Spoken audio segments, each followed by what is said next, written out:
Hi guys, my name is Grant. I'm a student ministries leader at North Park, and today I'll be sharing with you a devotional from Exodus chapter 2, verses 1 through 25. And it's a lot to cover, so I'll just bullet point a few things that stuck out to me. But basically, it's a story of Moses, how he began, and so I'll just kind of jump in, give you a little context. So Moses steps out to see the people of Israel.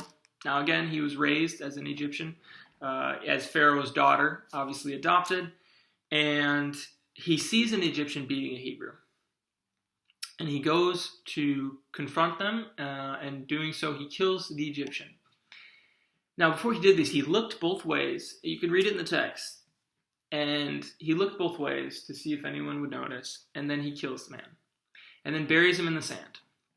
The next day, he goes out and he confronts two Israelite men who are having an argument as well. And he says, "Brothers, why do you strike one another?" And they respond, "What? Are you going to kill me like you killed the Egyptian?" And so immediately he realizes that his secret is out and he runs for his life, knowing that Pharaoh would want him arrested and executed. So he flees. But I just want to highlight right there that how often does that happen in our lives? We look to see if anyone is watching. We look to see if anyone's going to find out. And then on top of that, we bury it. We try to hide it. We cover it up.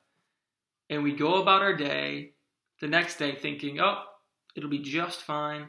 Nobody knows. And your sin is found out. For Moses, it was one day. But the point is, we do that a lot with very small things in our life, but also very big things that happen in life. We try to cover them up or make them seem less than, or check to see if anybody's looking before we do what we're going to do.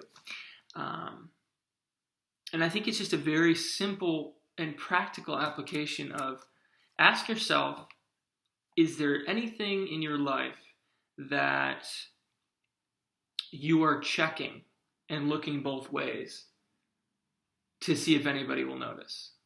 Because if there is, it's a sure sign that maybe you have some sin in your life that you need to take care of.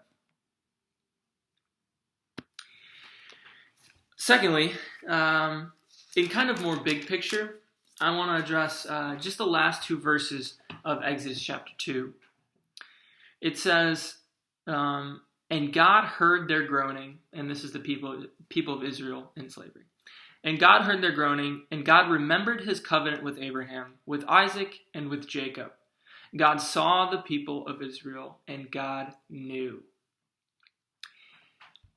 Now, in this time of uncertainty, pandemic, job, fear of losing a job, there's just a lot happening. And I think it's encouraging to know that God knows. And I want you to rest in this truth that is sometimes difficult to do because it takes time, it takes effort. If you want to think of it this way, every morning, wake up and just rest in the knowledge. Remind yourself that God is in control and that God sees what you're going through. That is the beauty of Jesus' life. Because I often compare, this story with Jesus. Moses came to the people. He said, he tried to kind of make his mark and be a leader. And the people rejected him, saying, "What, are you going to kill me like you killed an Egyptian?" And they reject him. They don't accept him. Jesus did the same thing. He came to the people to confront, and the people rejected him. And I think that it's important to know that Jesus lived the life and did what he did so that he could enter into our suffering. So when I read this passage and say, God saw the people of Israel and God knew, I can't help but think of Jesus and his life and how he lived and walked among us and how that ultimately stems from love. And so when you guys are going through your day, the rest of this week, just reflect upon that truth and really rest in that, because it's very easy to get caught up in the worries of this life, to get caught up in social media posts, to get caught up in just the craziness. And it just takes a little bit of time to sit down and think about the sovereignty of God and the fact that He sees what we are going through and that He's going to bring about change. There is hope in the future through Jesus.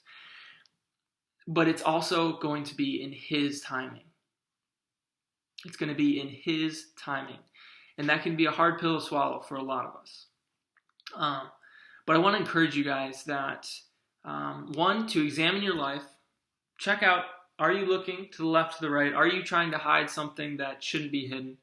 And then also, are you trusting in God's plan, in God's sovereignty, in the fact that He is walking with you through your suffering?